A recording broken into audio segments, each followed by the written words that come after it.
Okay, what's going on, everybody?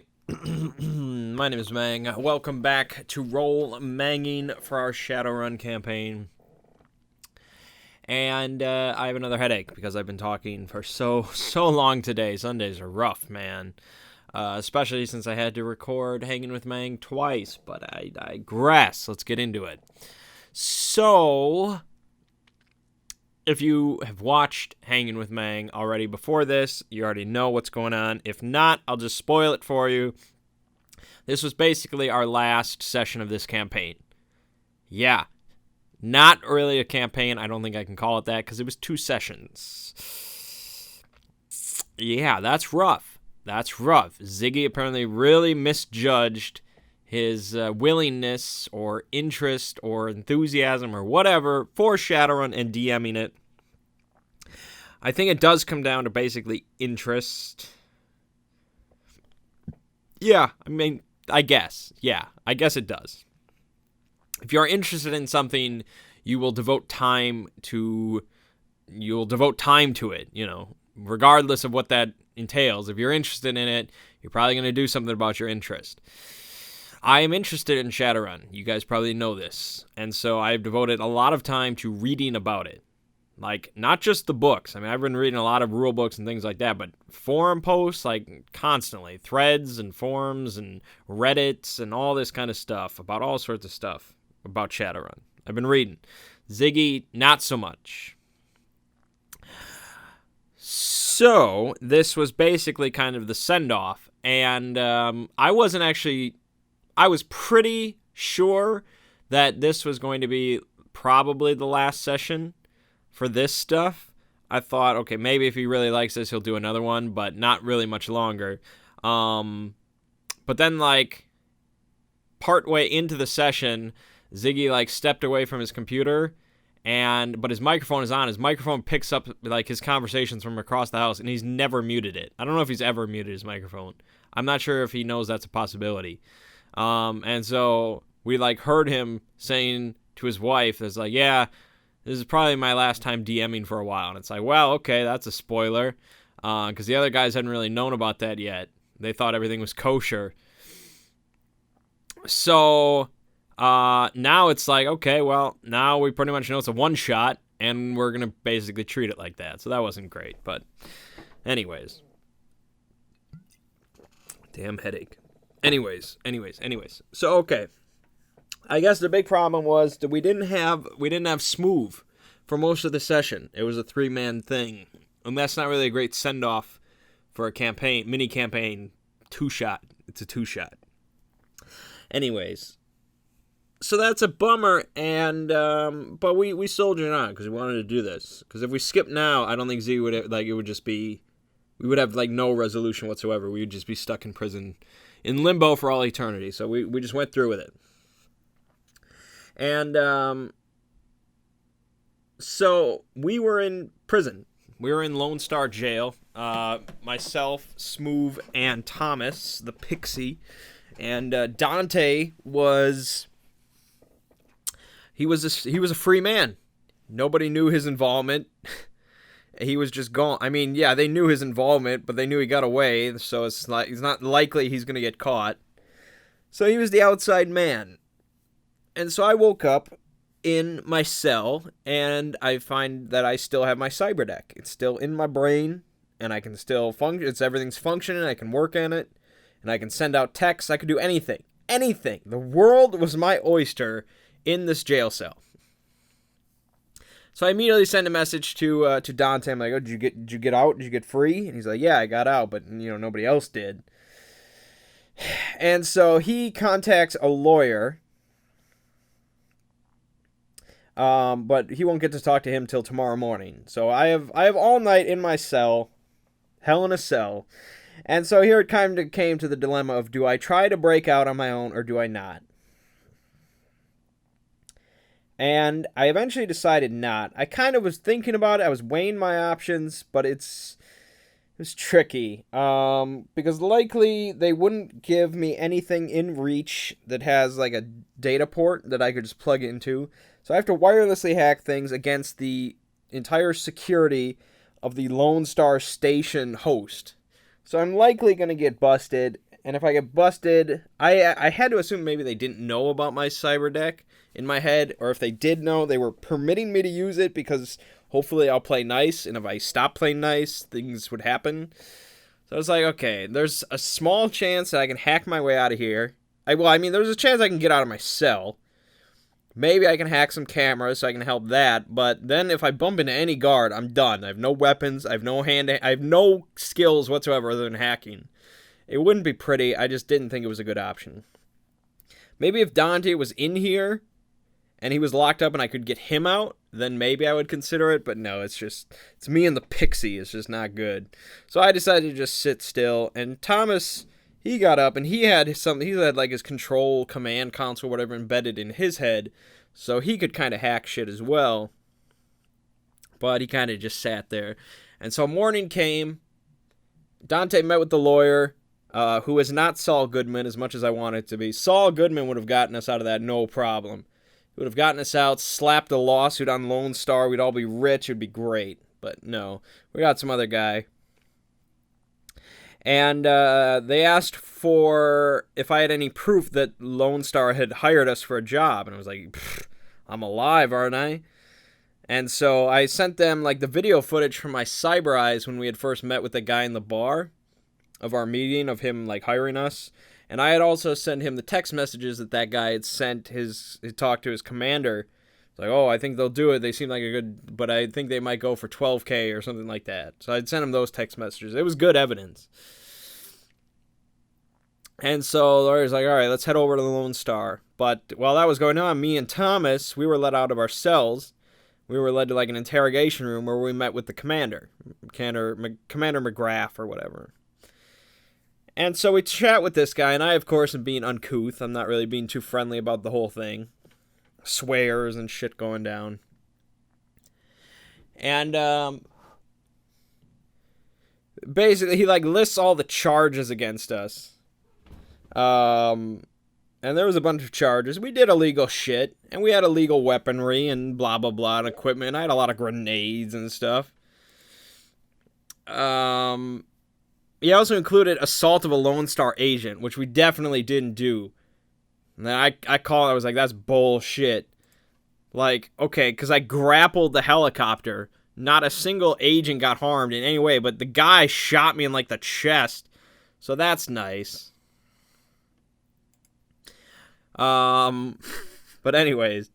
And so then he's like, you know, these obviously these are pretty grave charges. And he did acknowledge that, you know, he did hire us, so that he's, you know, that fact is being involved in this whole process. But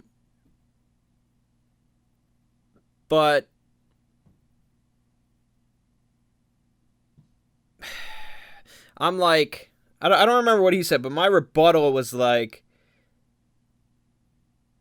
that I have like a dead man switch set up, that if anything happens to me, it will automatically just send this video and textual evidence of Lone Star hiring Shadowrunners to do a job for them that they couldn't do. It'll send this info right to the press, and all the media is going to be talking about this, and that may affect Lone Star's contract with Milwaukee, and maybe that'll go then to their good buddy Knight Errant. And so this guy, he's kind of like sweating now. He's like, oh, we got friends in the press. I'm like, yeah, okay. All the press? We'll see. And so that helped, but really what it came down to, this was it was a bit meta. Because it's kind of what it came down. Like, in a normal thing, maybe I could talk my way out of that and just use that as leverage and maybe get us out of there. But what it came down to for this session, it was just like, this guy has another job for us. If we do it, we're in the clear. Maybe not, but it doesn't matter. He has a job for us.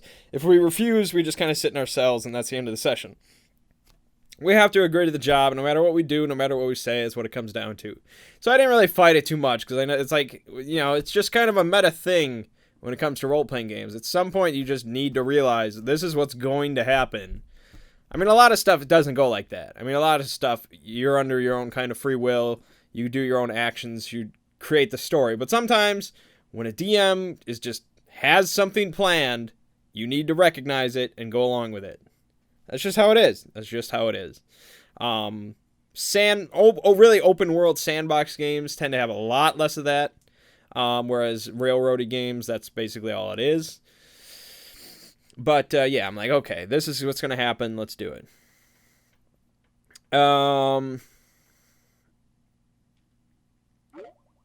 So the lawyer came in, and he was our legal representative, but he didn't really do anything. Because what could he do? Like, this is what's happening. We're doing this job. And so I'm like, all right, what's the job? And so the job was that this is according to this guy. This guy says that they got a tip that there's going to be a bomb planted on a plane going from Milwaukee to Los Angeles, LAX. And this plane is kind of like a first-class high roller plane filled with VIPs of all sorts. And we don't know what the potential, like why they're blowing up this plane, who the target is, or anything like that. But the tip was they're going to blow up the plane, blah, blah, blah. And so it falls, I guess, on Lone Star. I don't know why, but it does. Because the plane is run and owned by Sater Krupp, which is the biggest megacorp in the world. The biggest. You'd think they would have their own security on this issue, on this whole thing. Like, they would have their own top-of-the-line security. Or that they would even, they would change the plane or something. I don't know. But I guess this falls on Lone Star. And since Lone Star sucks ass, they're going to give this to a group of shitty Shadowrunners that have just started working and have already just mucked up their entire first job. It's very meta. It's funny. But, okay, so that was the job. And I guess that's just how it is kind of with Shadowrun. It's just like the DM wants to do this cool thing. Whether it's, it's on Mars or it's on an abandoned oil rig or it's in the wild or it's on a plane or whatever. He wants to do it. It's going to happen. So I'm like, okay. So our job, I guess, was to go on the flight. And if the flight lands in LA, we have successfully completed the mission. Whether the bomb tip was fake, it wasn't. No matter, it was not fake. We're not about to just take a free plane ride.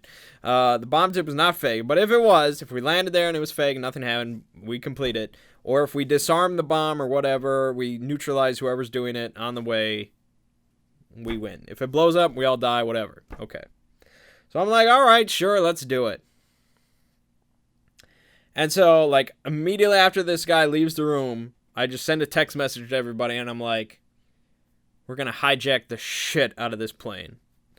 We're just going to hijack it ourselves in midair and fly it straight to Hong Kong. And so the guy insists that we get a tracker, a little tracker embedded in our skin so that we comply with all their demands, their requests. And so I'm like, okay, fine, whatever, because I'll just disable it on my own later. So it gets embedded, and as soon as we're outside of the station, I start chatting with the other guys, verbally. I'm like, all right, we're going to hijack this shit. So they didn't give us back all our stuff. That really pissed me off. They didn't give us back all our equipment, my sniper rifles, my explosives, grenade launcher, all my cool shit they took. It took so much money from me. I'm like, that can't stand. So we need to hijack this plane, and I need to break into this Lone Star station and get my ship back. So I'm like, okay, we got some issues. So, the one question, I guess, is why, who's bombing this plane and why? And so we got, a VIP list of who's on the plane, but how do you narrow that down to who's, and does it really matter? Somebody wants to bomb the plane, it doesn't matter who they're after. They're bombing the plane. It didn't really matter. So my plan was I was going to go to the airport, hack in, put Dante's girlfriend on the flight crew so that she could help us smuggle some shit in that we weren't supposed to. And then I was going to add, I was going to book us seats and stuff, including Gulk, because Gulk's coming with us. And but then I was like, okay, we also need to break into this place. So we need a lot of explosives. We need to make a big distraction so we can go in when they're dealing with some of their shits. We need explosives. We need a lot. And they had taken all our money Because basically, it freezed all our assets to the Zurich orbital base or bank. So we really had no currency. And I'm like, and when I talked to the guy, I was like, okay, what about like operational costs? Like, we're gonna need some special gear for this kind of job, data jammers and bug scanners and things like that. And so he gives us this cred stick, and this is not kosher as far as Shadowrun rules go. This is just what Ziggy went with. So I'm not saying this is how it works. This is just what we did. How it works. Well, no. What he did was he gave us a cred stick, and then he told us to send Lone Star a list of the things that we need, and we're planning on buying, and then they'll put that amount of money on the cred stick if they approve it. That's not how it works, because cred sticks are 100% like isolated. They have no wireless capability whatsoever. They're not really widely used. They're used pretty much specifically for people that want to do shady shit, because everything else is just through the banks. It's so much easier. You just you don't even have to swipe your comm link or anything. They just scan it and you approve it and then done. Cred sticks are it's just kind of archaic a little bit. It's physical. It's just not, they've kind of moved on. So there's no way to upload currency to a cred stick, because that's the whole point of cred sticks, is it's not connected to anything unless you plug it in somewhere. But anyways, so I was like, whatever. So the plan was then to come up with a dummy list of all this bullshit that would be potentially would actually be useful for if we were doing the job. I was going to come up with a bullshit list of all these jammers and taps and suits and sensors and all this stuff. And then we were going to take the money that they gave us and just buy explosives. That was the plan. And so I'm like, all right, that's all good. But let's go back to the warehouse so I can check out these sensors, disable these trackers that they put us in, blah, blah, blah. So we go back to the warehouse, and I'm poking around with this tracker that they put in me, and that's when I realize that it is also an audio bug.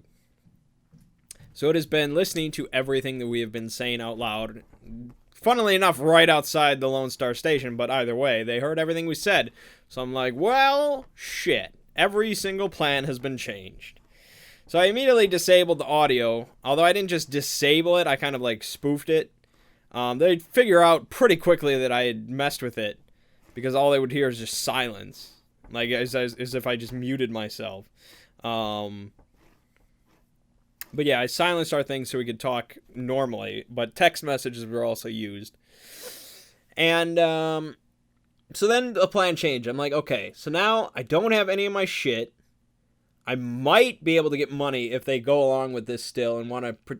Because I tried to explain it. I was like, we know that they know that we want to hijack the plane ourselves. But we don't know if they know that we know that they know. That's how it goes. Basically, we don't know if they are aware that we know they know. I can't even explain it without just doing that. Audio bugs. They don't know that we know there's audio bugs. Okay? They'll probably figure that out, but maybe not until a little later. So I'm like, okay, I'll come up with the dummy list anyway. We need some money. We just need to get some money because we need to buy stuff no matter what plan I come up with. Because all I basically have on me is my pistol. That I have my pistol and my cyber deck. You can do a lot with that, but not take out Lone Star. Maybe if I was the 2077 version of MacGyver or something. I don't know. So plans change completely. We can't hijack the plane because if we go anywhere near that, they're probably just gonna they're gonna black bag us, because we're just a complete 100% risk. We're not good. We're not good people. So it's just not gonna work if we go anywhere near the airport. So I'm like, okay, we have time until the flight was tomorrow evening, so we had time. So I'm like, okay, how do we take out Lone Star? That's really what it came down to, is how do I take out the police? I don't need to take out all of Lone Star. I just need to take out the Milwaukee branch of Lone Star. It's like, okay, well, I mean, really, most of the people that we're concerned with are in this one station, this one building.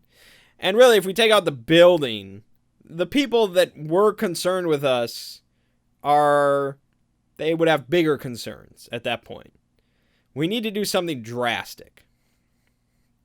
And so it comes down to two things. It comes down to either explosives or chemical warfare. One of the two. Explosives are more fun, always, but not as easy to work with. Because there's less subtlety to explosives by nature. And so, if I could airdrop something, okay, but that's way outside of our budget, so that's a no-go. So then you actually have to get explosives into where you want to go, but that requires... where you're trying to sneak explosives into a police station. That's rough. Okay, so what about chemical warfare? Well, that is a bit more flexible. It's a bit more fluid. Aha. And so this, I think actually Ren came up with this idea at some point during the week. And I was like, it's doable. But now I was like, okay, we're going to do this. And so the idea is a liquid chemical in the sprinkler system of a building. A lot of chemicals, okay, hydrochloric acid, sure, but like the piping wouldn't survive like transporting the hydrochloric acid or something like that. So acid is out, and it's not really fast enough where might work, but that's iffy. We need something surefire that as soon as it kind of touches them, damage has been done. There are a few things that could work here, but a lot of it is very illegal and very expensive. We don't really want to go that route. You need something dead cheap, dead simple, very effective. And that is where DMSO comes in. DMSO, I think I've talked about this a couple of times.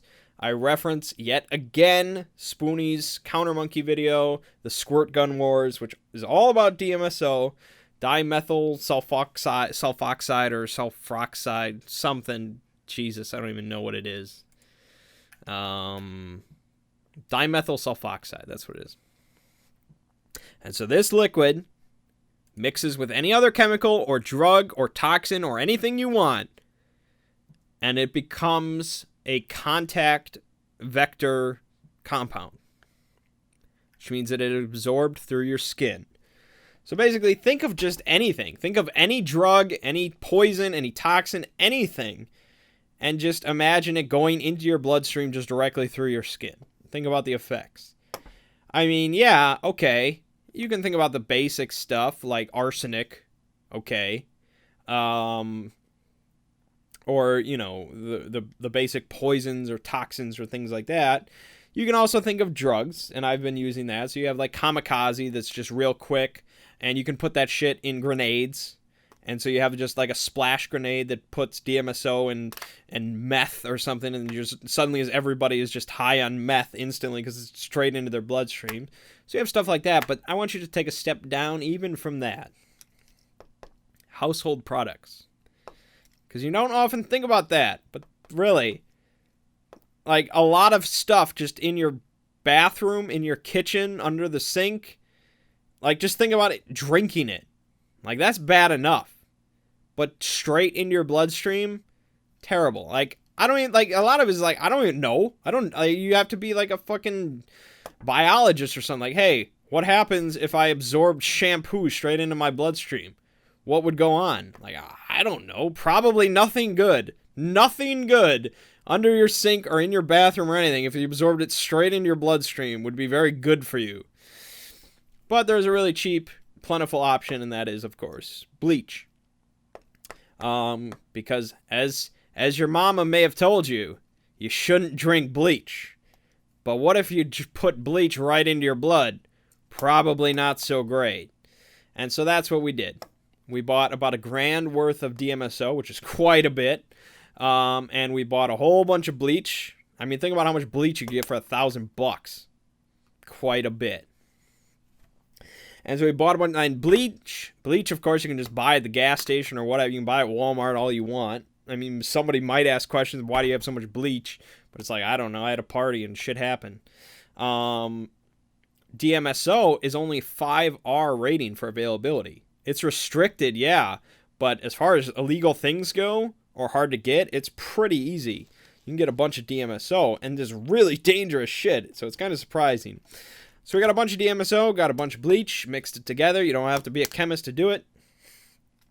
Put it in a barrel, and I located the best possible spot for like a service hatch into kind of like municipal piping. And I'm going to be real honest that I don't really know how a sprinkler system operates. This may be shocking to you, I don't know. On the plus side, I don't think Ziggy knew either. And so we tapped into kind of municipal piping. But I feel like that might be for like everything, like all their water. But I don't know. If somebody knows about this, I'd be really interested as far as like, I guess I probably could look it up. But like, is sprinkler water the same as like a water fountain or like the toilet? Is that all like the same water? I mean, I guess why would it be different? Toilet water's fairly clean, right? So I don't know. Maybe it's different, but we assumed it was just a separate pipe. Maybe we didn't assume. Maybe we did think it was like part of like the water fountains and stuff like that. People were just taking drinks.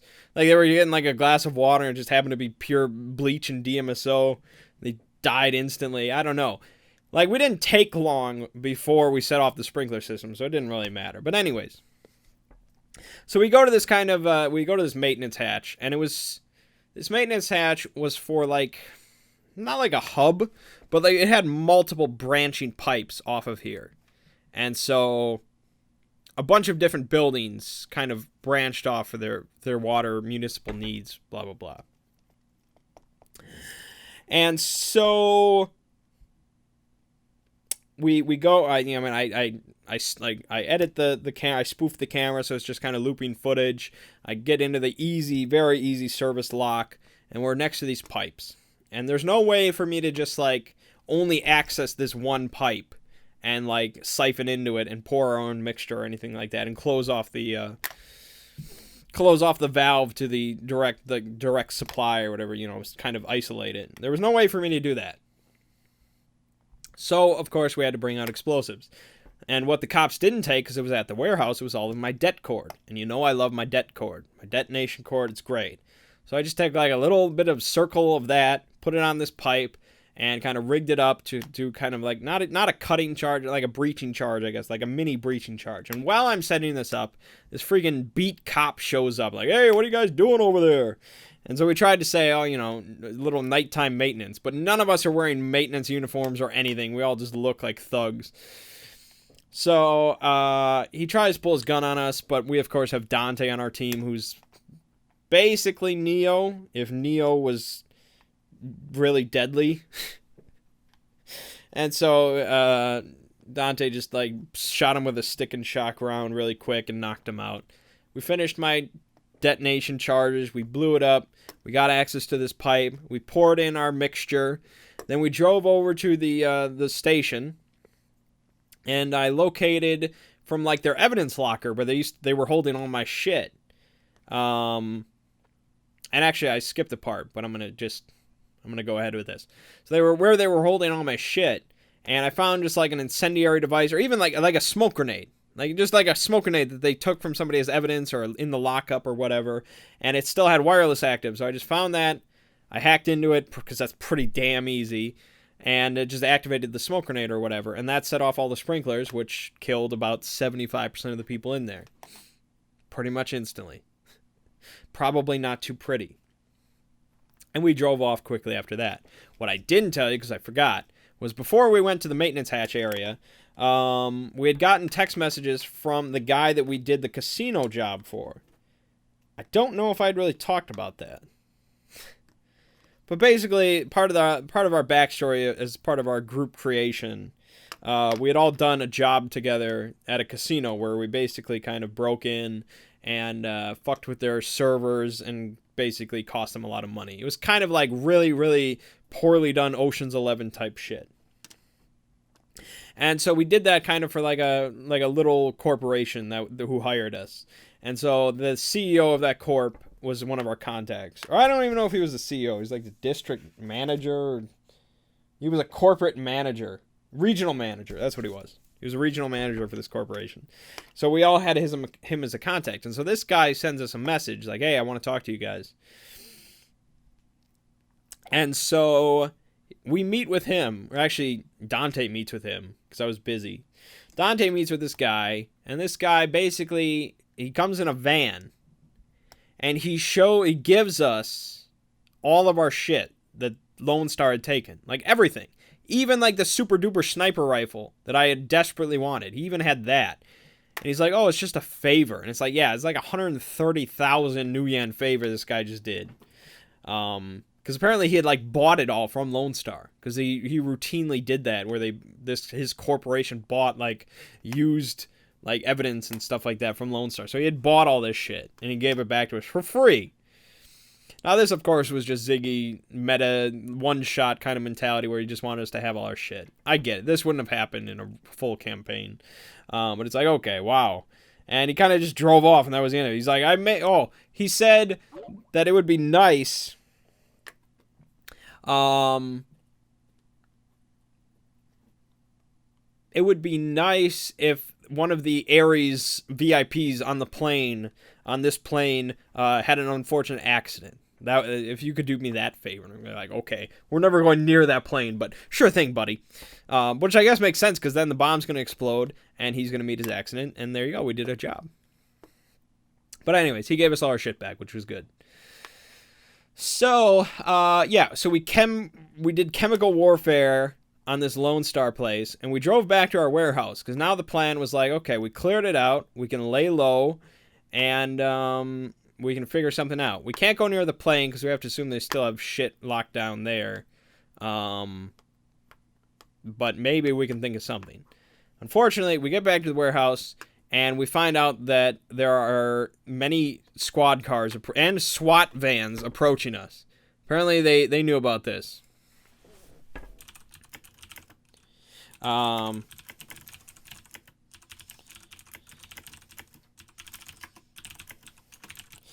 Hold on.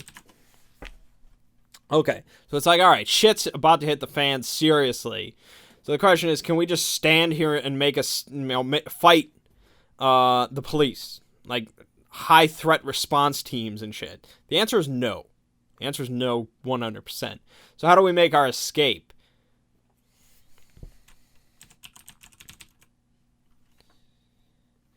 Hold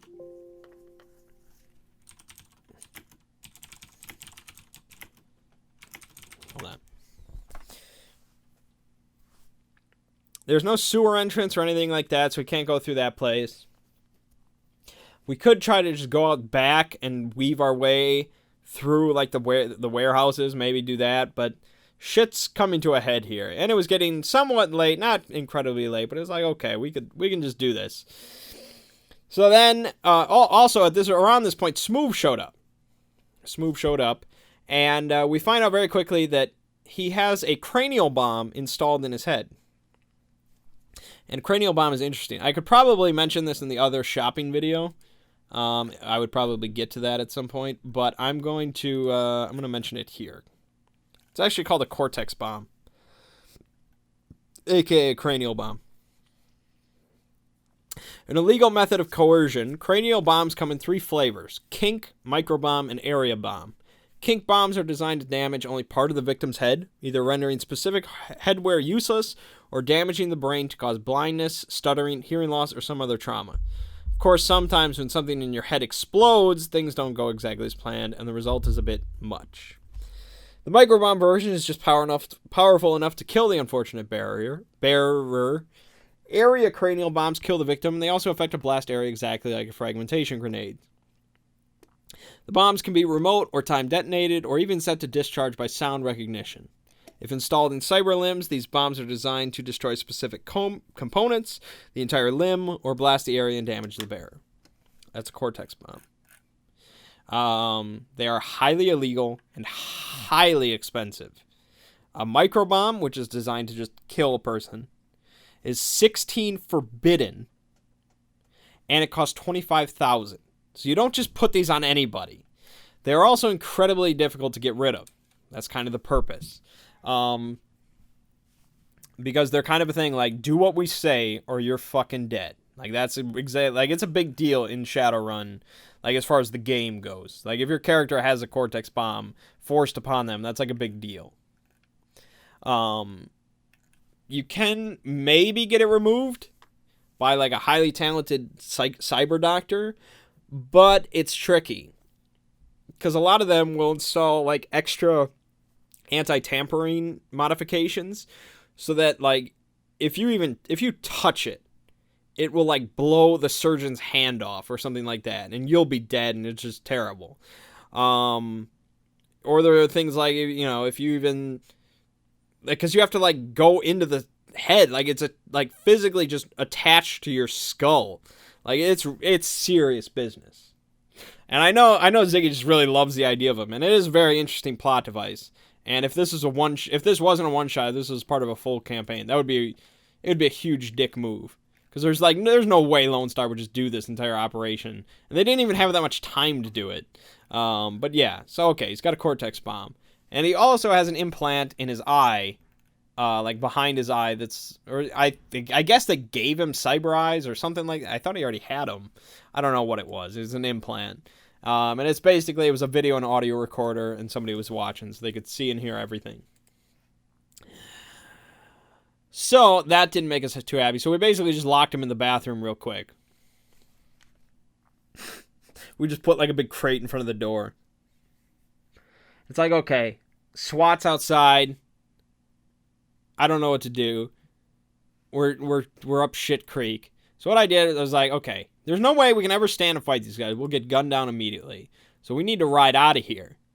But if I just ride out on my bike, I'm going to get gunned down immediately, just like everything else. So, I set up all the explosives I had in like a shaped charge on one of the big cargo doors.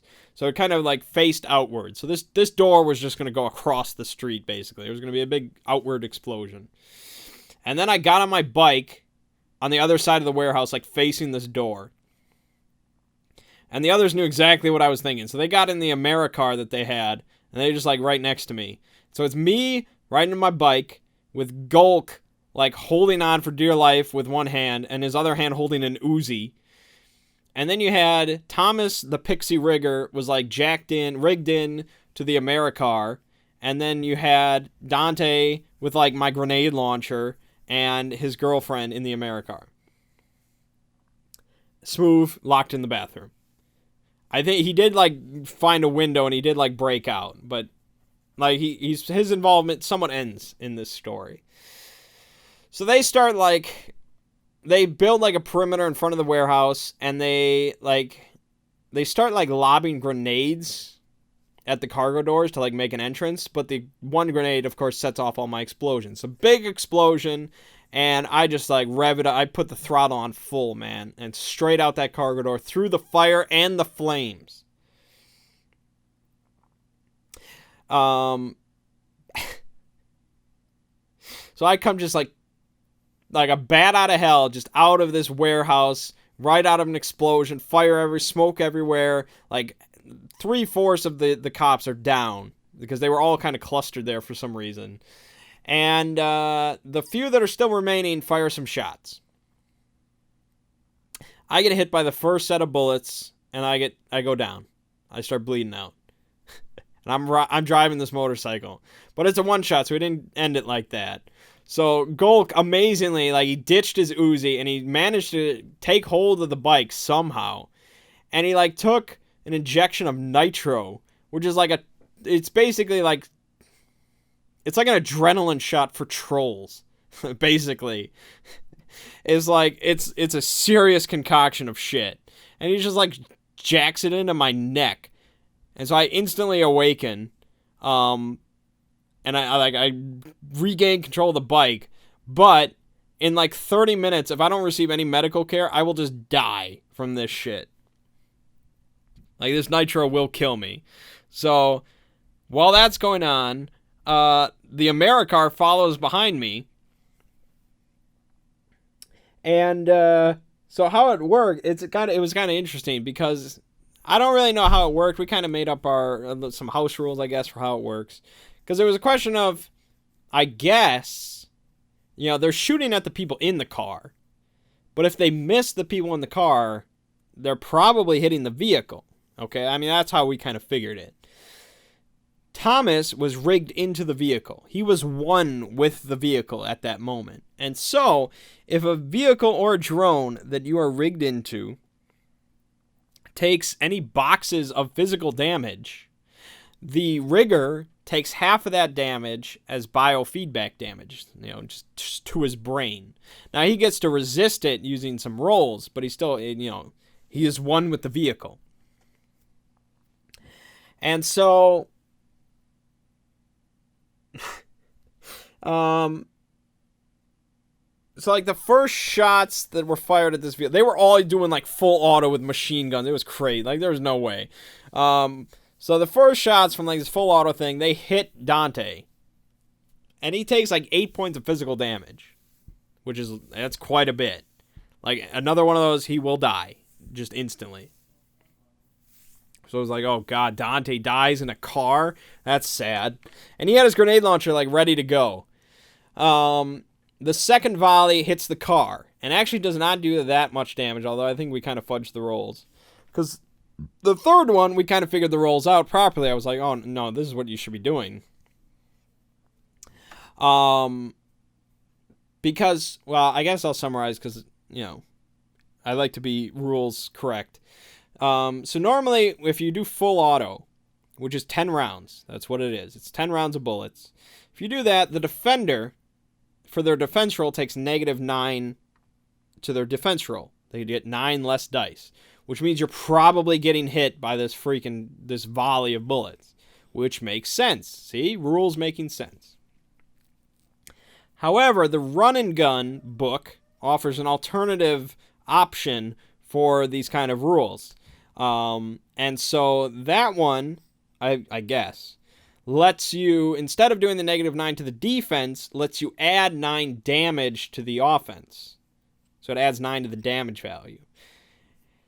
And so I think normally I prefer kind of the defense thing, because I think that's like, you just, like, if you're a god, you might be able to neo this full volley of bullets, but normally you're getting hit by it. I like that. But since it was a car, it was hitting a car, it makes sense. Okay, it's just going to do more damage because the car doesn't get a dodge roll. And so the final volley was like 23 damage or some shit.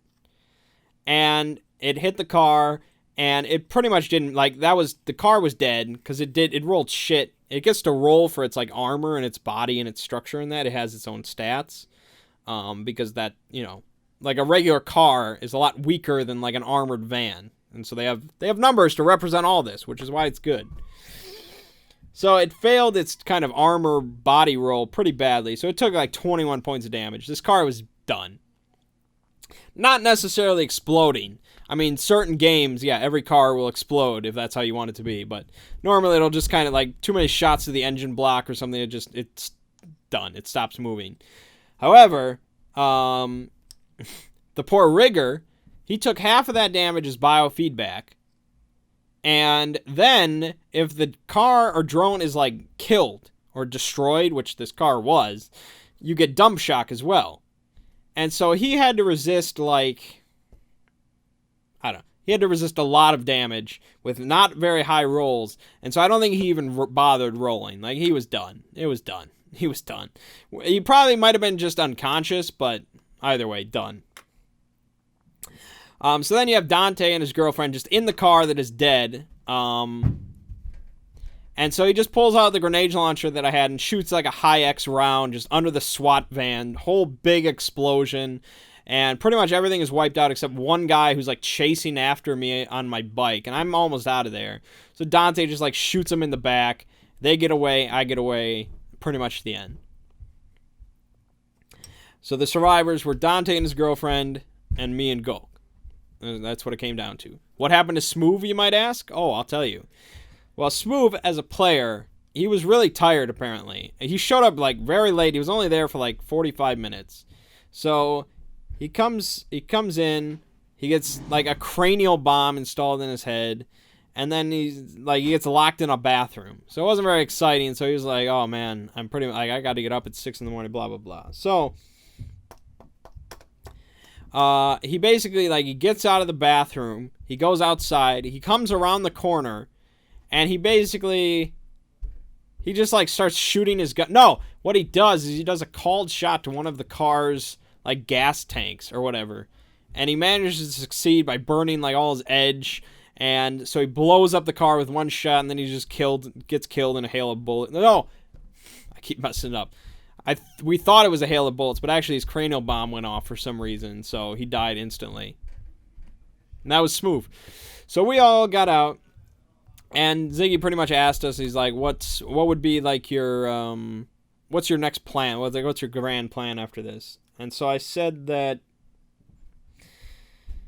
my plan was to get to an alley, use a med kit so I don't die, and then go back to Gulk's house, pack our shit, and then take a train to Chicago. Just go to Bug City where they have no interest in following us or finding us, and just kind of sell drugs there. Build up the drug lab, make some money, then go to Hong Kong and really build shit up. That's the grand plan. And Dante pretty much agreed with that. So that's kind of what happened to those two characters. So if we ever pick it up from there, we're in Bug City, which is an interesting place. And that's kind of how the campaign ended. Maybe sad to say, maybe not. Perhaps a little sad to say because I do enjoy playing. I enjoy playing when it's not the one-shot mentality. As much as I love explosions and stuff, there's just a certain inevitable finality to it that I'm not crazy about. Because I like the hope, the idea that, we need to get out of this because we need to continue. We need to keep going. I mean, obviously, yeah, I tried to get out of there, but things would have been done differently. But there you have it. Is it the greatest two-shot of all time? No, not really. But it is what it is. What happened, happened. We had fun with it. I think we had a lot of laughs. It's somewhat memorable. But time ticks on. And so that brings us now to next Sunday. What's happening? Well, if you watched, again, Hanging with Mang, you know that I'm starting a new campaign in Shadowrun. And I can give some more details about that now. That campaign is going to be titled The Gangs of Redmond. And I kind of wrote up a whole forum post for them about the summary of this campaign. First of all, there's going to be character restrictions. That's kind of the main point. So Shadowrun 5th edition uses, as a standard, a priority-based character creation system. I think I've described this, but basically you get letters A through E, and you assign them to different categories. So you're balanced, but in somewhat of a restricted way. You still get, you get money that you get to spend on whatever you want, and you get skills, you get to pick whatever skills you want, but you can't have a lot of money and a lot of skills. Okay, you have to pick a lot of one thing, and then quite a bit of something, and then a bit of something, and then not a whole lot of something, and almost nothing of another thing. And no matter what kind of character you make, you're kind of abiding by that system no matter what. And so the problem is that sets just a standard level for everything. It creates a very balanced character we made that has been doing some runs for a little while. He's not a prime runner. He's not world famous or anything like that. He's just kind of a standard level runner. But what if I want to make somebody that's really been doing this a while that is a prime runner? Or what if I want to do somebody that's just starting out as street level? And unfortunately, all that it does give rules for this, but all that it really changes is how much money you start with. Let me just look up specifically. Okay. So if you start with street level play, normally normally, if you pick the A resources, so this is money, if you pick the most amount of money you can start with, it's 450,000 new yen, which is quite a bit. You can buy quite a bit. In fact, you may struggle unless you're a street samurai, you might struggle. Well, no, not necessarily. Deckers can be pretty expensive. So, okay. If you're an adept, you would never take that. But, all right. 450, quite a bit. If you're a prime runner, that modifies it, and so it bumps up the money value. So if you pick the most amount of money for a prime runner, you get 500,000 new yen, which is a 50,000 difference. That's the difference. There's more differences, but not really. Basically, you get a bit more karma to customize your character with, but okay. Normally, it starts at 25. Prime Runner's 35. You get a higher gear restriction. So normally, max availability is 12. Prime Runner's 15. And that's basically it. That's the Prime Runner. You get a bit more money, not a whole lot, and maybe a bit more karma. That's Prime Runner. Street level drastically cuts your money, where if you want to go the most amount of money, you get 75,000 new yen compared to 450,000. That's drastic.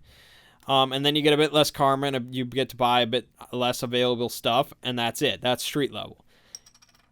That doesn't really affect anything. What that affects... Honestly, what that affects, being street level by these rules, basically means if you want to be a street samurai, you're a piece of shit. But if you want to be an adept, you can be as exact powerful an adept as like a prime runner. Pretty much. Like that majorly benefits mages and adepts more than anything else. It's unfortunate. But fortunately, we don't have to live with those rules. So that's the priority system. That's how that works. They also have the sum to 10, which takes the priority system and modifies it a little bit and is much more customizable, moddable than the standard priority system. Basically, the sum to 10 system works by assigning a point value to each of the priority categories. So like taking an A category is worth 4 points. B is like 3, 2, 1, 0. And so you just pick categories as normal, priorities, but it has to equal 10. So you could take like 2 A categories, so I could get the most amount of money and the most amount of skills, but then I would suffer elsewhere because I only have 2 points left over to spend in other categories. So that allows for a lot more flexibility. Like I want the most skills and I want the most attributes, but I don't care about my meta type or my money or blah, blah, blah. And then finally, there's the most flexible, which is what we're going to be going with, and that is the karma system. So karma system works by giving you a starting amount of karma, and basically everything you do costs karma. So if I want to just be a human, that's the first thing. If I just want to be a standard base human, that costs me 0 karma. So the standard amount of karma to start with is 800. So okay, I pick human, done, I get 800 karma to spend. What if I want to be an elf? Well, that costs 40. And like Chummer has all these values already assigned, so it's really nice and easy. So if I want to be an elf, I'm 40 karma less than normal. If I want to be a dwarf, that's 50. If I want to be a troll, that's 90. But what if I want to be the really weird stuff? Well, you want to be like a pixie is 70, a Sasquatch is 90. But what if I want to be like a really weird thing? Like if I go to troll and I pick a meta variant of like a Cyclops or a Minotaur, that's 100 karma. So boom, I'm already down to 70. Now, they get a lot of inherent benefits that a human doesn't. Like a Minotaur for 100 karma gets thermographic vision, goring horns, starts with 6 body and 5 strength, and 2 intuition. So, there are just, you get something for your 100 karma. It's not just, oh, you look different. No, you get something out of it. But if you just want to be standard, you get your, you pick human, you have 800 karma to spend. So then everything starts at, for a human, for other species and things like that, these base values might be different. But for a human, everything starts at 1 for all your attributes. So to raise body from 1 to 2 costs me 10 karma. Okay? To raise it from 2 to 3 costs another 15 karma. And so it's kind of exponential. And so raising all of these to whatever I want costs me karma. And so, you might have 3 in body and 4 in strength, 3 in reaction, 3 in intuition, 1 in willpower, or 2 in willpower, I guess, and then like 4 in agility, and I'm down to 625 karma. So I very easily spent 175 just doing attributes. And those aren't great attributes, but there you go. I mean, if you want to raise something to 6, it gets expensive. Okay, attributes cost things. Qualities, of course, cost karma, just like they do in the normal system. So positive qualities cost you karma. Negative qualities give you karma. Skills, of course, cost karma. And you can do this as freely as you want. If you want a lot of skills, you can do a lot of skills and they cost karma. You can do skill groups. So if I want to be good at close combat, just put 3 points into the close combat thing. And that costs, let's see, like 30 karma to put 3 into close combat. And then I can put 3 into athletics. And that's another 30 or something. And you can raise individual skills however you want, blah, blah, blah. You get it. And then money. Money costs karma as well. Every point of new yen. Every point of karma spent on money gives you 2,000 new yen. So if I want a lot of money, I can put, 120 karma into it, and I have 240,000. And so you can spend that on whatever, again, cyberware, street gear, weapons, armor, blah, blah, blah. So everything costs karma. So this allows for, of course, a lot of flexibility in character creation, but it also gives me a lot of control as far as running a campaign. So again, normal standard for what you start with is 800 karma to spend with. But I can adjust that however I want based on what kind of game I'm running. If I'm running a real prime runner type game, I can set it, okay, you're at 1,200 karma. And so then it's like, oh man, they go crazy. So much karma to spend, all this money, all these stats, all these attributes and skills, blah, blah, blah. But for our campaign, we're going to be limiting it. So I told them 300 karma to spend. And so with 300 karma, you got to be real choosy with what you're going to put it on. Taking Minotaur now, or Cyclops, it's like, yeah, you could start with these crazy high body and strength and stuff, but boom, that's a third of your karma gone.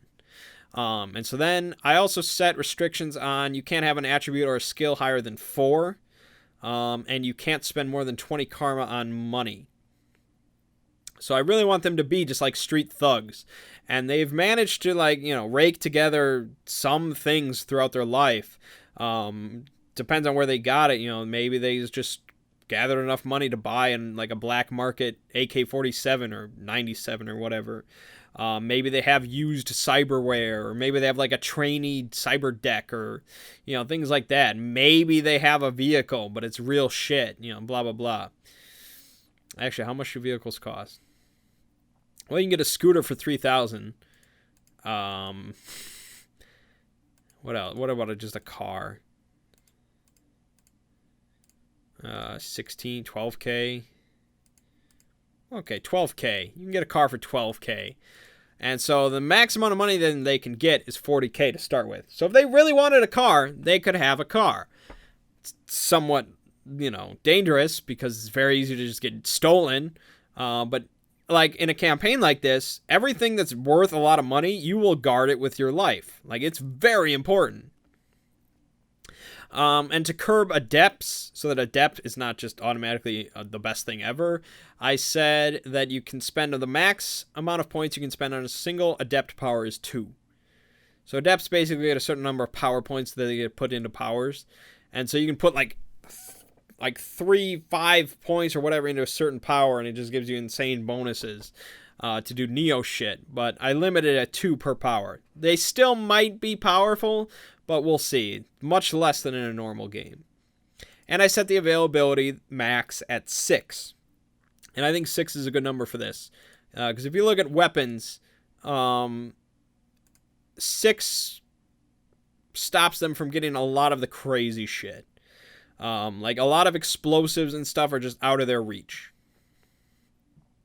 Like where was I looking? Grenade launchers. Like they don't get a grenade launcher. They don't get missile launchers. They don't get assault cannons of any kind. They can get like a basic shotgun, but no auto shotguns. Really not much auto at all, except for like an AK-97 or something. They don't get any explosive rounds for their ammo. Ammo is going to be precious as it is. Grenades. They can get flashbangs. They can get gas grenades depending on the type of chem they put in, and they can get smoke grenades. No frags, no high X, nothing of that shit. And so they're really going to have to... It's going to be a really interesting kind of game. It's very street level. Pistols are going to be big. If they do manage to get their hands on a grenade, it's going to be like... It's going to be like the holy hand grenade, you know? It's going to be like, oh, a frag grenade. Think of what we can do with this. You know, it's going to be very different than a normal Shadowrunning game where there's just like, oh, yeah, you want missile launchers? We got missile launchers. Here you go. Grenade launchers?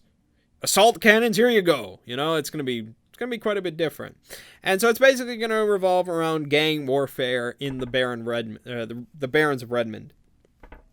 So they're going to be living in kind of squalor. They're going to be trying to build their own gang up. They're going to be... I don't know what they're going to really be doing. That's kind of up to them. They could try to take a really moral high ground with the gang thing. They don't have to do evil shit.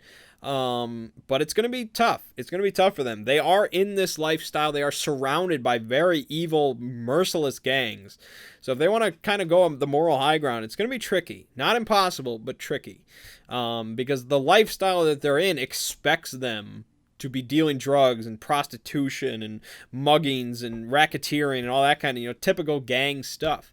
So it's going to be up to them with what they do to expand their name, expand their territory, expand their power, earn respect, and eventually get money to be able to get out of there. Like, that's basically the final goal, is a lot of money and powers that they can move out of there, move to a higher place, and probably they're still going to want more money, so they start actually doing Shadowrunning. So I don't know how long... As far as like a campaign, they're going to just be slumming it in the Barrens before they actually get a proper job and go on a Shadowrunning. It's kind of up to them and how fast they move. If they're ingenuitive, I always mess up that ingenious. I don't know. If they're intelligent and witty and not witty, that's not even really the right term. Ingenious. I'm just going to go with that. If they're clever, that's the simple word. That's the simpleton word. If they're clever, maybe they can come up with a way to really just own this place quickly. We'll see. And we're going to leave it up to them. It's going to be a very sandboxy campaign. I'm kind of leaving a lot up to them. I'm going to come up with my own plots and arcs and things like that. That shit's going to happen. They may hear tips about certain like precious cargoes that they may be interested in robbing, or or somebody might send them one of their, like, eventually if they get their own, like if they hire or recruit new gang members, somebody might send them one like strung up or like butchered, or some brutal shit, God knows what. It's going to be interesting. Yeah, I mean, there's no real, like, analogy, I guess, that I can give for, like, a movie or something like that has this many, like, colorful types of gangs. You kind of want to look at, like, Gangs of New York, but in the future, but it's not, it's more exotic than that. There's more insanity than that with just these different gangs and what they're about. It's going to be interesting. Like, I don't really know what to expect. Neither probably do they. So we're going to see as we go. I'm excited about it, even though I'd rather be playing, especially in a campaign like this. Like, this really appeals to me as a player. It's just like, build yourself up by your own bootstraps. Come up with your own shit. I don't know how many sandbox campaigns I've played in, but that really appeals to me a lot. So I guess I'll run one. All right, I've talked enough today. It's late, and I'm done. So... my name is Mang. This has been Roll Mangging for Shadowrun 5th Edition, and I'll see you fine folks next week.